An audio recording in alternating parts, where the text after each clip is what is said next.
Balik lagi bareng gue Rizal. Kali ini cerita film akan menceritakan alur film berjudul Matter. Film ini menceritakan tentang kisah ibu dan anaknya yang diperkaos oleh 7 orang pria tak bertanggung jawab secara bergiliran. Namun karena pelaku adalah anak dari penguasa, hukum pun tak memihak kepada korban. Sebelum masuk ke ceritanya, Mimin sapa dulu nih warga yang hadir kemarin. Ada Pridianto Pakde 7628, Santre 126, Arumi 7529, Wiwi Astuti 4346, user YC 7IM 8KL1Q. Bagi warga yang ingin disapa selanjutnya, silahkan kasih komentar terbaik buat Mimin ya.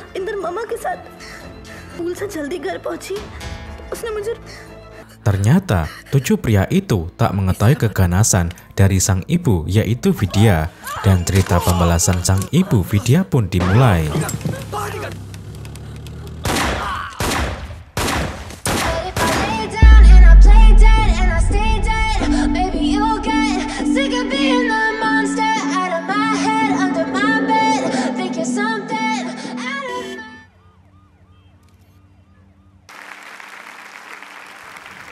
Cerita diawali dengan memperkenalkan seorang wanita cantik bernama Vidya. Dia adalah seorang guru SMA di Delhi. Dia memiliki anak bernama Tia dan seorang suami bernama Raffi. Dia bersekolah di SMA tempat Vidya mengajar, yang otomatis mereka selalu bersama. Suatu malam, sekolah mereka mengadakan acara tahunan. Terlihat Tia dan teman-temannya tampil di acara tersebut. Hal ini membuat Vidya bangga kepada anaknya dan juga anak didiknya. Acara itu dihadiri oleh ketua menteri, dan ketua menteri pun diminta naik ke panggung untuk berpidato. Anak menteri yang bernama Apurba ikut menghadiri acara tersebut. Perlu diketahui ya guys, Apurba memiliki 6 teman, antara lain Sikandar, Sopian, Indar, Harsid, Kamran, dan pamannya Apurba yaitu Suti. Terlihat Apurba membawa semua temannya ke sana untuk menemaninya. Ketua menteri memanggil Tia dan teman-temannya untuk diberikan apresiasi. Suti merasa tertarik dengan teman Tia yang bernama Minal, dan kebetulan Minal adalah tetangga Indar di rumah susunnya. Suti ingin malam ini Indar membawa Minal untuk mereka nikmati.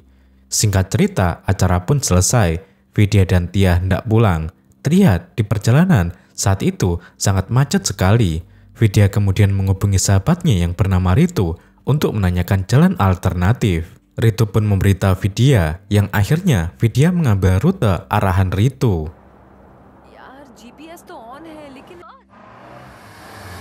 Namun tak berapa lama mobil Vidya ditabrak mobil lain. Ritu yang mendengarnya terkejut dan sambungan telepon pun terputus. Ternyata yang menabraknya adalah Apurba dan kawan-kawannya. Mereka berniat menculik Minal, namun Minal tak ada di mobil itu, yang akhirnya mereka malah membawa Vidya dan Tia ke rumah pertanian untuk menyalurkan hasrat mereka. Terakhir, Tia dihampiri oleh Sopian, dan Vidya menyaksikannya dalam keadaan yang sudah tak berdaya. Sopian merasa yakin jika ibu dan anak itu sudah tewas. Kemudian mereka membuang tubuh kedua wanita tersebut di pinggir jalan yang sepi. Ritu menghubungi Raffi dan menanyakan apakah Vidya sudah pulang. Namun dengan santainya, Raffi berkata belum. Dia malah menyangka Vidya dan Tia ada bersama Ritu. Sementara itu, terlihat polisi berdatangan ke tempat di mana mereka dibuang. Kasus ini ditangani oleh Inspektur Jayan dan bawahannya yaitu Akil. Mereka meyakini jika kasus ini adalah pemerkosaan dan menyangka keduanya sudah tewas. Namun Vidya sadar dan kepolisian segera membawanya ke rumah sakit. Tak lama, Ritu dan Raffi datang ke rumah sakit. Betapa hancurnya mereka mengetahui bahwa Vidya dan Tia mengalami tindakan pemerkosaan. Kepolisian pun menjelaskan di mana mereka menemukan tubuh ibu dan anak itu. Mendengar penjelasan polisi, Raffi tak habis pikir mengapa Vidya melewati jalan itu, dan yang bikin kesal, si Raffi terus menyalahkan Vidya karena anaknya harus meregang nyawa di tangan para pemerkaos itu. Sebagai sahabat, Ritu tak terima dengan perkataan Raffi yang menyalahkan Vidya, karena Vidya pun menjadi korban keganasan mereka. Keesokan harinya, berita menayangkan jika telah ditemukan korban pemerkosaan di pinggir jalan dan salah satunya masih hidup. Melihat berita itu, Apurva dan teman-temannya terkejut. Mereka saling menyalahkan karena korban mereka ternyata masih hidup. Sikandar memohon agar Apurva melakukan sesuatu karena dia dan yang lainnya tak mau masuk penjara. Mereka terus saja berbisik yang membuat Apurva kesal.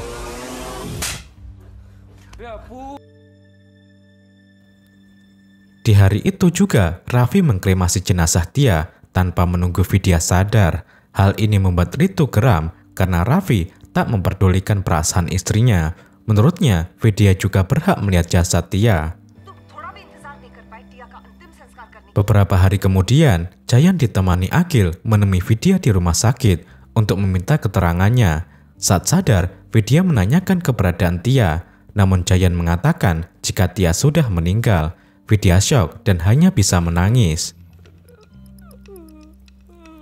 Jayan berjanji akan menangkap pelakunya jika Vidya mau bekerja sama.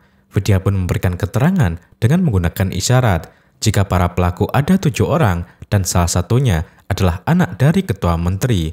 Mengetahui itu, Jayan tak berkutik dan dia pun segera pergi tanpa memberikan komentar. Dia kemudian menghubungi komisaris dan memberitahukan kebenarannya. Mendengar itu, komisaris pun terkejut. Dia kemudian segera menghubungi asisten ketua menteri. Hal ini pun terdengar ke telinga ketua menteri dan dia pun memarahi Apurva karena jika publik tahu, ini akan mempengaruhi nama baiknya. Namun Apurva malah menyuruh ayahnya mengeluarkan uang untuk menyuap komisaris. Beberapa hari kemudian, Vidya mulai membaik dan diperbolehkan pulang. Terlihat Ritu menjemputnya. Namun Vidya ingin menunggu Raffi. Ritu pun berkata jika Raffi tak akan datang karena dia tak akan punya waktu untuk Vidya. Di perjalanan, Ritu mengomel karena Raffi tak memperdulikan Vidya. Dia tak habis pikir mengapa sikap Raffi tak mencerminkan seorang suami yang bertanggung jawab dan malah menyalahkan Vidya seolah-olah Vidya bukanlah korban. Dia berkata jika saja Raffi bukan suami sahabatnya, dia sudah mengajarnya dan meremukkan tulangnya. Sebagai sahabat, Ritu terus memberikan semangat kepada Vidya untuk tidak berlarut-larut memikirkan apa yang sudah menimpanya. Sepulangnya Ritu, Vidya mencoba kuat dan tegar, namun dia tidak bisa. Apalagi dia terus mengingat anak gadisnya yang meninggal dengan cara seperti ini. Dia tak mampu lagi membayangkan sakit yang dia alami dalam peristiwa malam itu. Terlebih, kini Raffi sudah mendiamkannya. Seakan dia jijik berdekatan dengan Vidya, malah sekarang mereka berpisah ranjang. Keesokan harinya, Vidya menemukan secuil kertas yang berisi pesan dari Raffi agar Vidya menemui Inspektur Jayan. Singkat cerita, Vidya ditemani Ritu mendatangi kantor polisi dan menunggu Jayan. Ketika Jayan datang, dia hanya memanggil Ritu. Di dalam, Jayan berkata jika kepolisian sudah menangkap para pelaku pemerkaos Vidya dan Tia. Setelah melihat foto para tersangka, Ritu pun tak percaya karena tak ada wajah dan identitas anak ketua menteri. Dia tahu kepolisian menerima suap agar anak ketua menteri lolos dari hukuman dan mengkambing hitamkan orang lain. Jayan beralasan jika tak ada saksi dalam peristiwa itu. Mungkin saja Vidya salah lihat dengan wajah para pelaku. Ritu menegaskan jika Vidya adalah saksi hidup sekaligus korban dan tak mungkin dia salah melihat. Percakapan mereka terdengar oleh Vidya yang membuatnya bersedih karena hukum tak berpihak kepadanya.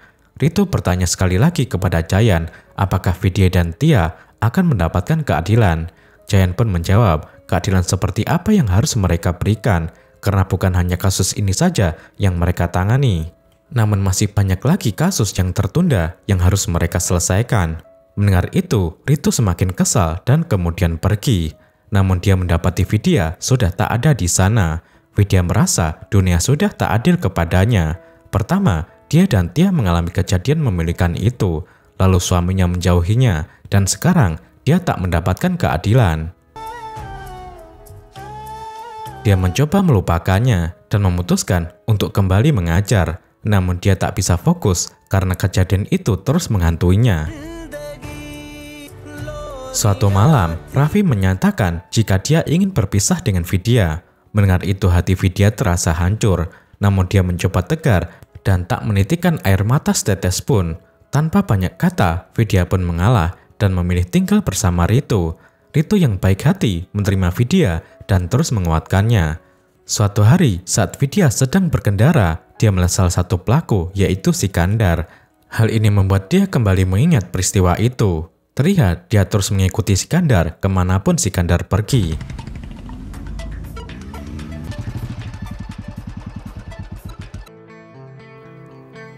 Akhirnya dia memutuskan untuk memburu dan menghukum para pelaku dengan caranya sendiri. Berhari-hari dia terus mengikuti Sikandar dan memperhatikan kemana saja dia pergi. Hingga pada suatu malam, Sikandar memarkirkan motornya di sebuah hotel. Setelah memastikan keadaan, Vidya keluar mobil sambil membawa alat. Ternyata dia melonggarkan sekrup pada ban motor Sikandar. Tak lama Sikandar pun pergi dan Vidya mengikutinya. Hingga di sebuah jalan, motor Sikandar amburadul dan kecelakaan pun terjadi. Vidya pun turun dari mobil dan mendekatinya sambil membawa alat untuk berjaga-jaga. Sikandar yang sudah tak berdaya melihat penampakan Vidya, namun dia tak bisa melakukan apa-apa. Saat itu ponsel Sikandar berdering. Vidya pun mengambilnya dan membawanya ke mobil. Dia mencatat nomor dan nama teman-teman Sikandar dari ponselnya. Dan setelah itu dia melemparkannya ke dekat tubuh Sikandar. Keesokan harinya, kepolisian menemukan Sikandar yang sudah menjadi mayat. Setelah memeriksa identitasnya, polisi mengetahui jika motor itu atas nama Apurva. Mereka pun mendatangi rumah ketua menteri dan kebetulan Apurva sedang ada di rumah. Dengan sombongnya, Apurva menyepelekan kedatangan Jayan dan Akhil. Namun dia terkejut ketika mendengar kabar kalau temannya yaitu Sikandar tewas akibat kecelakaan motor. Sementara itu, Vidya mencari tahu teman Apurva yang bernama Inder lewat Facebook. Ternyata setelah diamati, Inder berteman dengan Minal yang tak lain anak didiknya sekaligus teman Tia.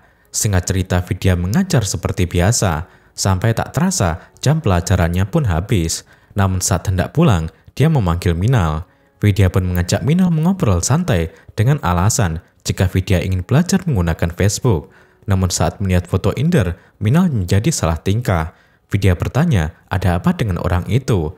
Minal pun menangis, dan disinilah dia mengatakan jika Inder adalah tetangga di rumah susunnya. Dia pun bercerita jika setiap hari orang tuanya selalu bertengkar karena ayahnya selalu teler-teleran.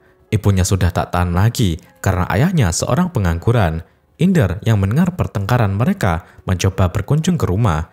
Dan mulai saat itu, Inder menjadi rutin main ke rumahnya karena tertarik kepada ibu Minal. Kemudian dia pun memberi ayah Minal minuman favoritnya. Dan di saat ayahnya mabuk, dia pun ahem-ahem dengan ibunya. Tak hanya dengan ibunya, Inder juga mengganggunya dengan mengancam akan mempermalukan ayah dan ibu Minal jika Minal tak menuruti keinginannya. Yang otomatis, Minal pun menuruti apa keinginan Inder. Sampai-sampai Inder merenggut kegadisannya. Malah di malam acara tahunan itu, Inder memintanya datang, namun Minal beralasan jika dia akan pulang bersama Vidya dan Tia. Disinilah Vidya menyadari jika sebenarnya para pelaku itu mencari Minal. Vidya pun bertanya, jadi selama ini Minal mengetahui semuanya. Minal mengiyakannya dan dia pun meminta maaf karena alasan itu Vidya dan Tia menjadi korban. Minal diancam mereka agar tidak mengatakannya kepada siapapun, jika tidak mereka akan membunuhnya. Dia pun menceritakan jika mereka berperilaku sangat buruk, mereka selalu menggunakan senjata, mabuk-mabukan, dan memakai narkoboy. Minal menangis dan Vidya pun menenangkannya. Sementara itu, Jayan sedang menyidik foto Sikandar saat kecelakaan. Dia tak habis pikir mengapa foto Sikandar amburadul. Sepertinya ada yang sengaja melonggarkan baut pada ban motornya. Keesokan harinya, Minal memberitahu Vidya kalau Inder memintanya datang malam ini ke sebuah hotel. Vidya merasa jika ini waktu yang baik untuk membalas dendam. Dia pun meminta bantuan Minal untuk melancarkan aksinya. Sebelum pergi, dia melakukan pencarian limbah Google tentang bahaya menggunakan narkoboy jika dicampur dengan obat tertentu. Akhirnya dia menemukannya. Kebetulan kandungan obat yang dia butuhkan selalu dikonsumsi oleh Ritu. Dia pun mengendap-endap masuk ke kamar Ritu untuk mengambilnya. Setelah itu dia menyuruh Minal segera datang ke hotel dan mencampurkan obat itu dengan barang haram yang akan dikonsumsi Inder. Terlihat Inder sedang di perjalanan. Dia dihubungi oleh Harshit yang sudah berada di hotel. Ternyata sebelumnya mereka sudah berencana untuk memperdaya Minal berduaan. Namun sepertinya dia tak bisa karena barusan dia ditelepon oleh pegawainya karena ada masalah di restorannya. Harshit pun meninggalkan hotel, namun dia berpapasan dengan Vidya dan merasa mengenalinya. Kebetulan Ritu sedang mengadakan pameran lukisannya di hotel itu, tapi Ritu tak tahu Vidya juga datang ke sana. Tak lama Inder datang. Vidya bersembunyi agar Inder tak melihatnya. Inder pun masuk ke kamar menemui Minal. Sementara itu, Ritu melihat Vidya yang sedang duduk bengong. Ritu bertanya-tanya mengapa Vidya ada di sana. Karena penasaran, dia pun terus memperhatikannya. Terlihat Inder overdosis yang membuat Minal ketakutan. Minal pun segera menghubungi Vidya. Dia mengatakan jika Inder muntah darah dan meninggal di tempat. Vidya pun senang dan menenangkan Minal. Pegawai hotel pelarian karena pengunjungnya mengalami masalah. Tak lama Inspektur Jayan datang. Dia pun menginterogasi Minal dan Minal mengaku jika dia adalah seorang pelajar. Jayan menyita ponselnya untuk diperiksa. Jayan dan Akil meyakini jika Inder tewas karena overdosis. Saat keluar dari lift, Jayan melihat Vidya. Dia pun merasa aneh mengapa Vidya ada di sana. Jayan pun menugaskan Akil untuk menanyakan kepada Apurva apakah Apurva mengenali Inder. Sementara itu, dia memeriksa panggilan keluar masuk dari ponsel Minal dan menemukan satu nomor yang baru saja Minal hubungi. Dia pun menghubungi nomor itu dan terlihat ponsel Vidya pun berdering. Jayan mendekatinya dan menanyakan mengapa Vidya ada di sini dan apa hubungannya dengan Minal. Vidya menjawab jika Minal adalah muridnya. Vidya pun berpura-pura dan balik bertanya mengapa ponsel Minal ada pada Jayan. Jayan mengatakan agar Vidya tidak mengalihkan pembicaraan dan tiba-tiba Ritu datang. Dia berkata jika Vidya ke sini untuk menemaninya menggelar pameran lukisannya. Mendengar itu, Jayan pun tak berkutik. Berita kematian Inder pun terdengar ke telinga Apurva dan teman-temannya. Harshit meyakini jika Inder dibunuh oleh Vidya karena semalam dia melihatnya datang ke hotel. Mengetahui itu, Apurva menyuruh Sati untuk melakukan sesuatu.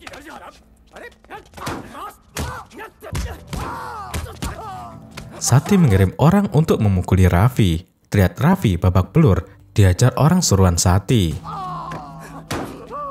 Sati pun menghubunginya lewat video call. Sati meminta Raffi untuk mengendalikan istrinya agar tidak mengganggu mereka lagi. Jika tidak, dia akan membunuh Raffi. Raffi yang kesal segera menelepon Vidya dan memarahinya. Dia meminta agar Vidya menghentikan tindakannya. Dia berkata jika Vidya biang masalah. Pertama anaknya meninggal gara-gara Vidya dan kini dia dalam bahaya karena Vidya juga. Singkat cerita, Vidya pulang ke rumah dan mendapati Ritu sedang bahagia. Ritu menyatakan jika pameran semalam membuat promotornya untung besar dan dia mendapatkan tawaran lagi untuk mengadakan pameran di Mumbai. Dia ingin merayakan kebahagiaannya dengan Vidya dan dia pun mengajak Vidya untuk makan malam di restoran. Mereka pun tiba di sebuah restoran. Vidya tak mengetahui bahwa restoran tersebut adalah milik Harshit. Kebetulan Harshit melihatnya di kamera CCTV. Dia segera memanggil Apurva dan memberitahu jika guru itu ada di restorannya. Apurva pun menyuruh Harshit untuk membunuhnya. Namun sebelum itu, Harshit harus mematikan kamera CCTV agar tindakannya tidak diketahui. Dia melihat Vidya menuju toilet dan segera mematikan CCTV. Sambil berjalan, dia menghubungi temannya yaitu Kamran untuk datang ke restorannya. Harshit mendapatkan Vidya dan mereka pun berkelahi. Dalam perkelahian itu, Vidya menikam Harshit dan segera melarikan diri. Salah satu pengunjung melihat Harshit bersimbah darah dan dia pun berteriak yang membuat seisi restoran pun geger. Vidya menghubungi Ritu dan memintanya pulang duluan. Saat itu, Kamran melihat Vidya menaiki taksi dan dia pun segera mengejarnya.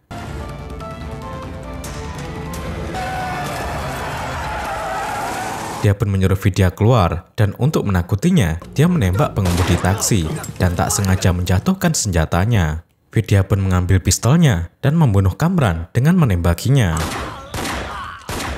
Vidya pun kembali ke rumah, yang akhirnya dia mengatakan yang sebenarnya kepada Ritu. Inspektur Jayan datang ke restoran dan memeriksa CCTV. Namun CCTV tak mendeteksi siapa pelakunya. Dia hanya melihat rekaman sebelum CCTV tak berfungsi, di mana dia mendapati Vidya ada di sana. Saat itu juga dia mendapatkan kabar kalau ada korban lagi ditemukan di sebuah jalan. Jayan pun segera ke sana dan terlihat korbannya adalah sopir taksi dan seseorang dengan identitas bernama Kamran. Jayan pun menghubungi Apurba untuk menanyakan apakah selain Sikandar dan Inder, Apurba memiliki teman bernama Hasid dan Kamran, karena baru saja mereka ditemukan tewas terbunuh. Mendengar itu, Apurba ketar-ketir karena satu persatu teman-temannya tewas. Di malam itu juga, Jayan mendatangi rumah Ritu untuk menginterogasi Vidya. Dia merasa aneh karena di mana ada Vidya, selalu ada korban yang meninggal. Vidya malah tersenyum dan Ritu mengusir mereka karena mereka tak ada bukti untuk menuduh Vidya. Dia pun menanyakan mengapa Jayan sangat peduli dengan orang-orang yang mati itu, tapi dengan kasus Vidya saja yang seolah-olah tutup mata. Mendengar itu, Jayan tak berkutik dan meninggalkan rumah Ritu. Karena tak mau menjadi korban, Apurba menyuruh orang untuk menghabisi Vidya. Mereka pun datang ke rumah Ritu dan terlihat Ritu sedang asik memasak. Ritu dilarikan ke rumah sakit dan keadaannya sangat kritis. Melihat sahabatnya terkena imbas, Vidya pun merasa bersalah. Dia semakin menggebu-gebu untuk menghabisi para pelaku yang tersisa dan mencoba fokus untuk melancarkan aksinya. Dia pun mulai mengikuti Sofian dan mengetahui jika Sofian seorang pedagang properti. Dia menggunakan nama palsu di emailnya untuk mengatur pertemuan di gedung yang sedang dibangun Sofian. Dia berpura-pura ingin membelinya dan mereka pun sepakat untuk bertemu. Hingga akhirnya malam pertemuan pun tiba. Sofian ditemani oleh Sati ke salah satu gedung miliknya. Dia meminta Sati untuk menunggunya. Sementara dia menemui kliennya di dalam gedung.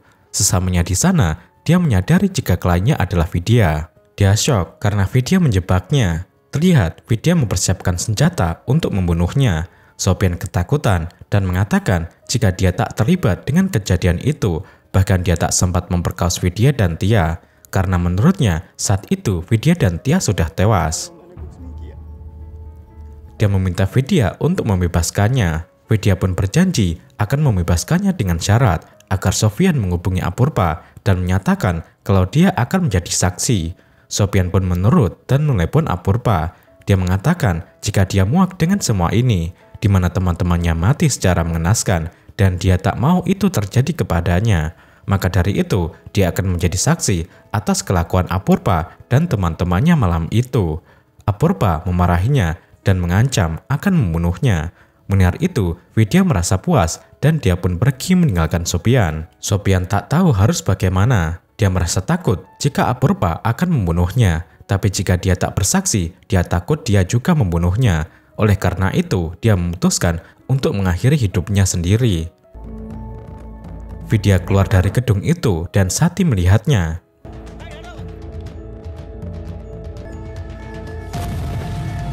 Sati pun melarikan diri dengan tergesa-gesa, namun sayang mobilnya dihantam truk yang membuat dia tewas di tempat. Mendengar semua temannya tewas, Apurba memberitahu ayahnya. Dia meminta agar ayahnya melakukan sesuatu. Ayahnya pun menyuruh asistennya untuk menghubungi komisaris agar segera menangkap Vidya bagaimanapun caranya.